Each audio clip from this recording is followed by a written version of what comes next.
I can't pass that up. I was telling Dennis, like, no, sweetie, I have to go. I'm sorry. Yeah. I have to do this. This is the Mecca. This is like reaching this. Welcome back to New Heights, ladies and gentlemen, boys and girls of all ages, of all over the world. The 92%ers, we love you, and we can't wait to get into this post-Super Bowl Sunday conversation. New Heights is a Wondery show brought to you by Xfinity. We're your hosts. I'm Travis Kelce. This is my big brother, Jason Kelce, representing the U.S. of A. Subscribe on YouTube, Wondery Plus, wherever you get your podcast, and follow the show on all social media at New Heights Show with one S for fun clips throughout the week. Jason, we have one of my favorite shows of all time. It is the end of the season. It is the end of the NFL season. Today should be one of those made-up holidays that you absolutely hate, but can you just tell the people what we have coming up? Well, it's kind of crazy, Trav. This is actually the first year we've done this show where the Eagles or Chiefs haven't won the Super Bowl. That's fucking How crazy. How nuts is that? That is fucking wild. That's insane. So, because neither one of us are in any way a part of our teams winning the Super Bowl, we have decided to invite two of the Super Bowl 60 champions on this show today. That's right, Cooper Kupp and AJ Bonner are on the program today, and we're going to get into everything else we got into in San Francisco, as well as get into an incredible conversation with first ballot Hall of Famer Drew Brees. Alrighty, it's an absolutely stacked episode, but before we get into any of that, we're going to get into what we always get into, and that's a little bit of that new news. New news is brought to you by American Express. How about it, man? We got some scheduling updates for you guys. That's right, 92%ers. We got a lot of guests coming up. We have been hot. We've been working. That's right. We've been talking to all the people we've always wanted to talk to, and we're looking forward to bringing those conversations to you guys. We have a short little break, but the episodes will be coming out. Don't worry. We've got some doozies. We got Troy Aikman, Randy Moss, John Hamm, Chris Stapleton, the Workaholics, AJ Brown. We're going to let you know when all of these guest episodes are releasing. And if you still need more Kelce in your life, Travis finally appeared on Not Gonna Lie. That's right, Kylie Kelce's podcast, Not Gonna Lie. Trav, how was it? Not gonna lie, it was kind of more fun talking to her than you. I'm not gonna lie.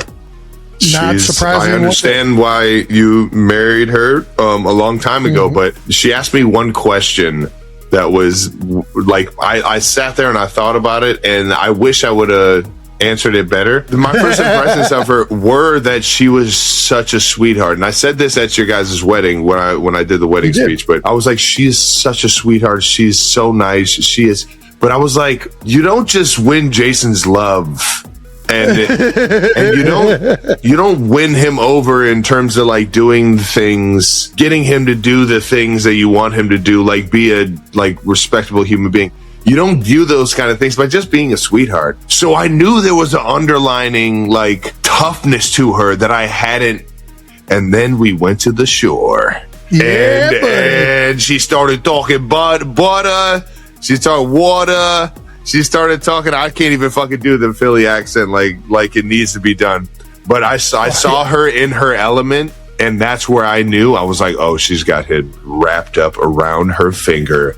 This dude is lost in the sun. He doesn't know anything but Kai. And from that point on, it's just been that. And I've loved having her as a sister-in-law, and it's been so cool to see her take off in her own right. And not gonna lie, it was a fucking blast, dude. That's awesome. Yeah, dude, the episode turned out great. You and Kai's chemistry and anything that you do, you just like have like I'm serious. You guys have a great relationship, man. The second child's the best, dude. No doubt. We relate. We relate. Well, you also admitted that you have never read a rundown, which I'm sure the producers of the show love that. They were very appreciative. What's a rundown? Alrighty. Kylie also adopted an otter in your name, apparently.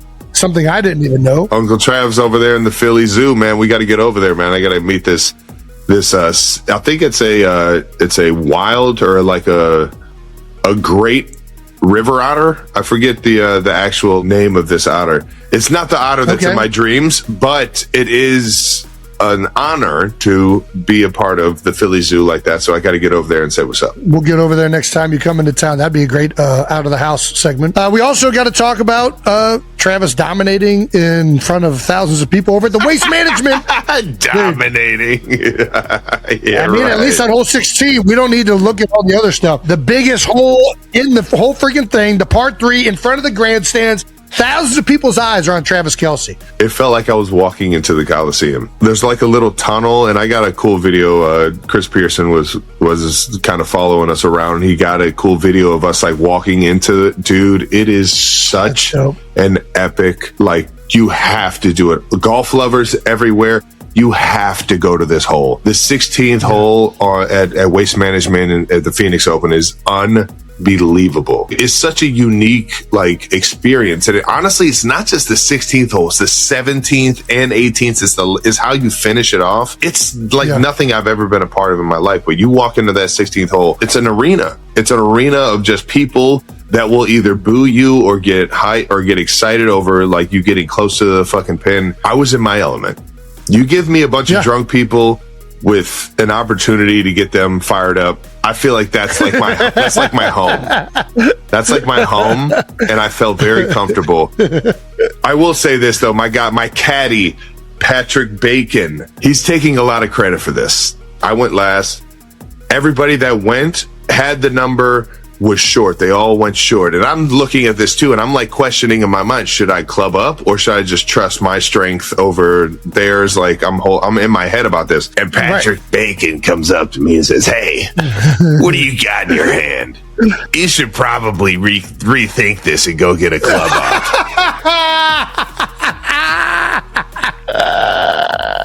And not that I wasn't already thinking that, but he gave me the reassurance. So I'll give Patty Bakes the whole, he called me off and told me to club up. I'll give him the compliment there, but he's taking full credit for it. Talking to anybody. He's not shying away from talking about it. No, which he should. That's what caddies do. You know what I mean? They're part of it. It's a team game. Well, I don't think a lot of caddies do take credit, but Bacon does for sure. It was a 150 shot, or 155, whatever it is, and I went from holding a pitching wedge to holding a 9-iron, and the 9-iron stuck 2 feet from it. And when I tell you, I stood over the ball for I don't even know how long. Somebody sent me a video. And I was staring at the ball this long. I don't remember doing that. Dude, it's intimidating. It really puts it into perspective for like these guys like Rory and these guys making these like putts to win the entire tournament and way more is at stake. That's got to be crazy. That wasn't even the hardest part. Oh, what was the hardest part? Standing over the 2-foot putt. That's what I'm saying. Was the hardest part. Dude, though, when I was back there holding the 9-iron, I'm like, I'm just going to give this thing a fucking run and throw it up there. And that thing fucking drew over. I felt like I hit it further up in the air than I hit it further in distance. That thing went high. That thing went so fucking high in the air. The first thing the guy on the mic that was doing the entire 16th hole, he was introducing everybody. As soon as I hit it, he was like, "Whoa, look at that! That thing went high up in the air." Everybody's like waiting for that thing to fucking come down, and then it just stuck. It didn't do much after it hit, and it was perfect, man. So are you saying you probably actually hit the wrong club? You probably hit it a couple grooves high, which made it actually the right club. It was the perfect club. All right. I didn't catch any grass. That thing was teed up just a little bit, and I hit it smooth, and it was so much fun. Just being at that event, though, I got to hang with Scotty Scheffler. I got to hang with Brooks Koepka. Shout out to Brooks for being such a good dude and being back into the madness. And Scotty, he was over there with his kid, and it was such a fucking unique event. And these pro-ams are so fucking cool. And I had that as a bucket list item in my mind of like, yeah, there's unbelievable courses all over the world. But if I could ever get a shot at the 16th hole at Waste Management, I can't pass that up. I was telling Dennis, like, no, sweetie, I have to go. I'm sorry. I have to do this. This is the Mecca. This is like reaching the Super Bowl of like golf world. And it didn't disappoint. Waste Management crowd is so fucking, they're so lit and so excited and so there for those moments that it didn't disappoint, man. It was so much fun. Well, that's awesome, brother. It was an incredible shot. I loved watching every bit of it. Where do you think it ranks in your athletic achievements of all time? I mean, it's number one in my golf achievements for sure. There's nothing that even comes close. That was the closest I've ever gotten to a hole-in-one. Like, it was like the perfect shot for the perfect time that I'll live through forever. I'll be able to watch those videos forever. I had Jim Nantz talking about it during the fucking Friday broadcast or the Saturday, Sunday broadcast. If Jim Nantz is talking about my golf, I'm doing something right. There you go. All right. Well, once again, New News is brought to you by American Express. Let's keep this thing moving. Let's get to some bold topics. Super Bowl edition. How about it? Bold Topics is brought to you by Pepsi. One of our favorites. We were a Pepsi household growing up. I'm a Wild Cherry Pepsi fan myself. Big Guy Kelce likes a nice little diet Pepsi. But shout out to all the Pepsi out there. Seahawks are your Super Bowl 60 champions, and we love the old Northeast Ohio ball player Mike Vrabel and a lot of the Patriots over there. But the Seahawks, they had the juice going into it, man, and they defeated the Patriots 29-13. I'm not gonna lie, I kind of imagined this would happen, and it definitely was a good game. And there was a point there when Drake May started getting the fucking juices going in the late third, early fourth, and they started to make a run at it. But man, the Seahawks just had too much, man. With Kenneth Walker, with our guy AJ Barner and Cooper Kupp, man, they just had the juice, and I couldn't be happier for the guys over there, because a lot of the guys are guys you can root for, man. Yeah, I mean, listen, it's the Super Bowl. Both of these teams are very good.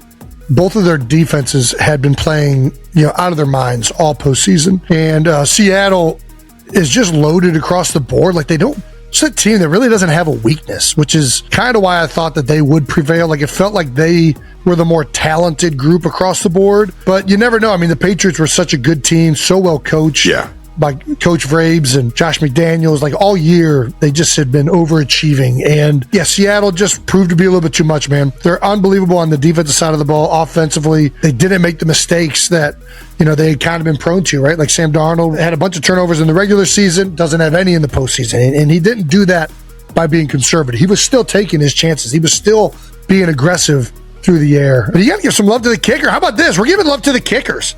Pinning some guys down inside the 5, making field goals. I am Jason Myers. I mean, through the first half, there was only field goals. This guy was nailing everything. This guy went over with Pat McAfee trying to kick a field goal, and all of a sudden he has appreciation for the kicking game now. Well, I mean, listen, it's the biggest game of the year. Man, freaking nailing kicks. Those are huge.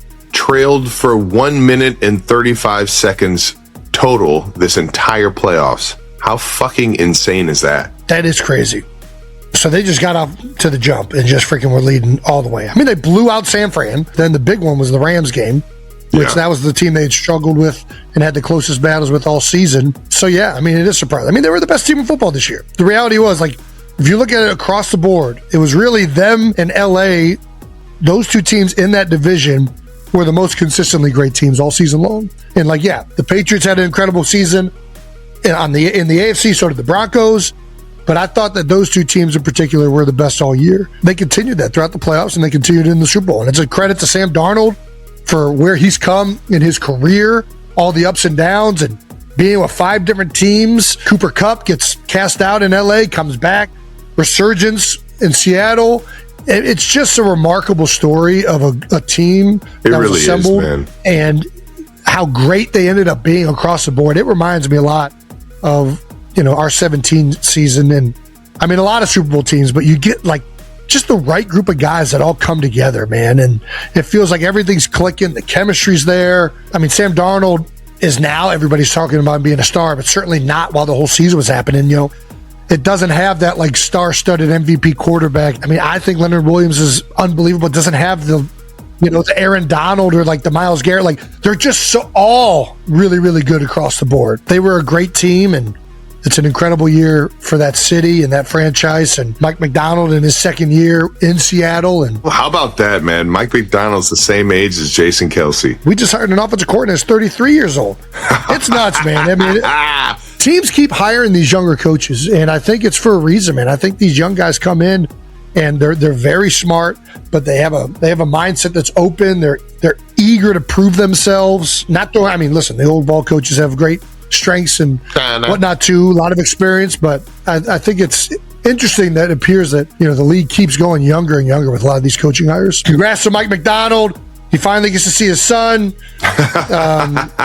Nice. For the first time since 2022, Travis Kelce attended the Super Bowl as a spectator instead of a player. However, the 36-year-old tight end is already eyeing a return to the big stage next season in Los Angeles with the Kansas City Chiefs. Kelce has not officially confirmed whether he will play another year, but after a weekend of celebrations with NFL players and celebrities, those close to him believe an announcement is coming soon, and that he intends to return. The three-time Super Bowl champion hosted parties in San Francisco and spent time with friends across the league, enjoying a rare chance to relax without his fiancée, Taylor Swift. According to one source, Kelce made it clear he was not on a retirement tour and told friends he has already decided on his future, leaving them convinced he plans to keep playing. Chiefs center Creed Humphrey said he has not discussed the decision directly with Kelce, wanting to give him space, but admitted the team would love to have him back. Despite Kelce's strong individual season, Kansas City missed the playoffs after quarterback Patrick Mahomes suffered a torn ACL that could affect the start of next year. Humphrey remains optimistic that, with Mahomes recovering and Kelce potentially returning, the Chiefs can bounce back in 2026. Sources also say Kelce is motivated by the chance to reunite with Mahomes once he is healthy.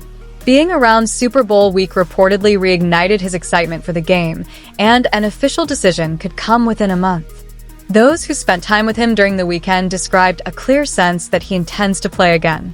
Meanwhile, the Chiefs organization, led by head coach Andy Reid, has made efforts to encourage Kelce's return, including bringing back a coach he respects as offensive coordinator. Team owner Clark Hunt has also voiced support for Kelce continuing his career. Kelce appeared on the field at Levi's Stadium as a finalist for the Walter Payton Man of the Year award, honoring his charitable work, but next season he hopes to return not as a guest, but as a competitor, aiming to finish his career on the grandest stage possible.